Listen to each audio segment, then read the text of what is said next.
And the one thing I noticed was there was nothing that was drawn up like it was in practice. I didn't take 3 hitch throw. It was 3 hitch slide, move up, throw. And all I was doing was, I'm a basketball player. All I was doing was playing basketball on the football field, and I was free. Wow. So How did it make you feel? it honestly took a lot of stress off me because I'm like, I don't have to overthink this. All I have to do is prepare in the film room, prepare in the meeting rooms. And once I hit the field, just play football and trust my instincts. The game became so much easier. It almost became therapeutic to where, when I was in the Super Bowl, you don't know how you're going to be when you get to that stage. You don't know how your emotion are going to be, especially the situation we were in as a team, the situation I was in as a quarterback. You don't know, if you're going to get on the field and all of a sudden you're going to be so, your body's going to be too ramped up. But there was a point in the game where I hit Nelson Aguilar on, a 30-yard pass we called a slot fade. And I remember walking to the huddle just being like, I'm too relaxed. This is too much fun in the sense of, it's a huge stage and there's so much pressure, but I was able to learn a lot about myself, trust my teammates, prepare to the best of my ability. And when I went out there, I was just reading, reacting, and playing the game that I'd played since I was a kid. That's good, man. Beautiful. What did you learn in your journal the first time that kept you in the game as you were considering leaving the game? You had all these stresses, including family stresses. What did you do? I don't know if Why did you stay? The journal might have been the reason I was stepping away from the game at that point. I'd say the big thing that I learned from going through that tough time of, that offseason after St. Louis and I didn't touch a football much. I reported to off-season training for a few weeks. That was the only time I touched football. And then behind closed doors, we had an agreement. There was things going on to where I just stayed home and I didn't touch a football again. And I was really trying to figure out how to step away from the game. I imagine if you stepped away from the game, it wasn't there for the Super Bowl that time.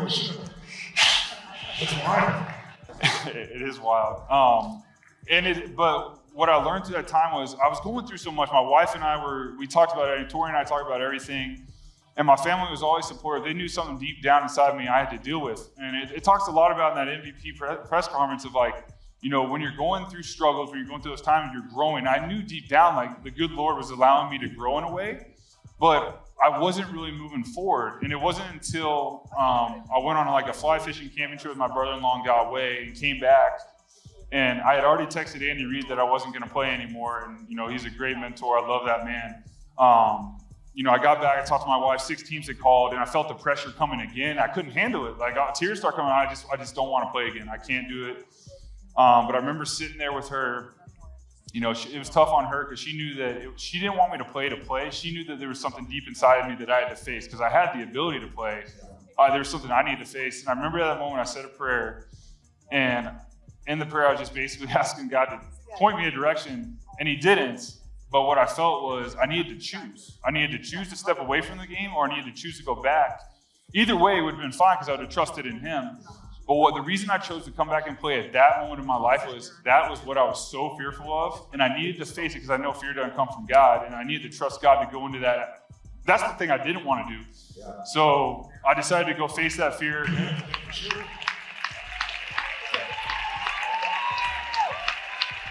And I think that it's really cool to be on the stage with you, to have opportunities to share it.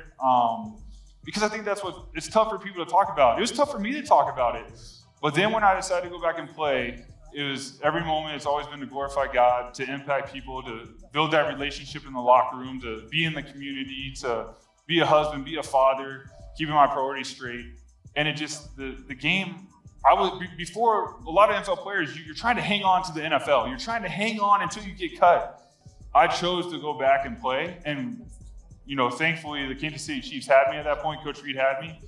But now it's just I find such a joy. There's not that pressure pulling me. I just go out there and play. I enjoy the locker room. I enjoy, being honest with the media. Before I was talking to media, I was trying to be everything was politically correct. You're afraid to say anything wrong. Now I just sit in there. I don't care about the time. Ask your questions. Let's have a conversation. So my perspective has changed because of what I went through in life. And tell me, how has the failures you've gone through, how has it affected the victories? You know what? I think that my perspective changed so much to where when you're victorious, a lot of people would expect you to say, to shove it in people's face. But for me, it's very humbling because I know where I was and that I'm very grateful to be there. And I know that with the victories, with winning the Super Bowl, there's a great responsibility. And that's where having an opportunity to be on stage here is a great example of getting to share the story. That's a great responsibility that I've been given because of that platform. So that's how I approach those things. But that's because of the life journey of failing, going through all that, going through victories, learning, having great mentors, having an amazing wife. I've been very blessed. So, what would you say to someone who is being paralyzed by those fears? Because today, if you succeed very often, your chances of rejection increase, they don't decrease in the world we live in, social media, the press, all that stuff. What would you say to someone who's really wanting it, but they keep falling short, they keep pulling back, or they sabotage themselves? What would you say to them would be a way to get themselves to get through that, to get to the other side? How do you do that? Yeah, that's a great question. I think what I would recommend is just from my experience would be slow things down. For me, it was journaling. For me, it was something that I never thought I would do, but it was in my heart, it was in my mind one day, and I did it, and it slowed everything down to where I could hone in on being in the moment. Because a lot of times when we're struggling like that, that means there's a lot going on. There's a lot of clutter in your brain. There's a lot of issues outside of your life. So like, hey, if you got like some issues going on, like try to clean that stuff up to where everything's simple in your brain. I think a great example is everyone wants to ask you in a game, what were you thinking? Like that's a question people want to know. They want to know. And I can honestly say, whenever I play my best, I'm not thinking much at all. I'm just in the moment. It's like just therapeutic. It's relaxing. It's a spiritual experience. But whenever I have bad games, there's a lot of stuff going on. My head's spinning. Like there's things going on. But now that I know that, I can hone back in. Even in the tough times, I've learned to hone back in, to calm myself down in a horrible game. How do you do that if you catch yourself? Because what he's describing is the mind taking over, right? Like we talked about earlier, versus coming back in the moment in his heart. So in the moment, when you catch yourself, how do you get yourself back? So the big thing is I like to use examples. So this year, if a lot of y'all are Eagles fans, y'all watched the Oakland game on Christmas Day that we won, but I played like crap. And so throughout that game, I've never won a game like that. I've never been a part of winning a game. Whenever I played that bad and just couldn't complete balls that were normal, I've just never won it. But at the end of the game, we had an opportunity to get in field goal range to win. And I was able to just calm everything down. The way I do is like when I play in the game, I pray, I talk to God, but it's not for prosperity or anything. It's just, hey, cast out this fear, like hone back in, slow things down. And I was able to, in that moment, slow everything down and complete, 4 or 5 passes in a row, be very efficient to get into field goal range to win the game. And everyone at the end of that game want to say, wow, like what a failure that we won the game, but everyone want to say how much that game was a failure. But I looked at it as, I have never won a game like that in my career.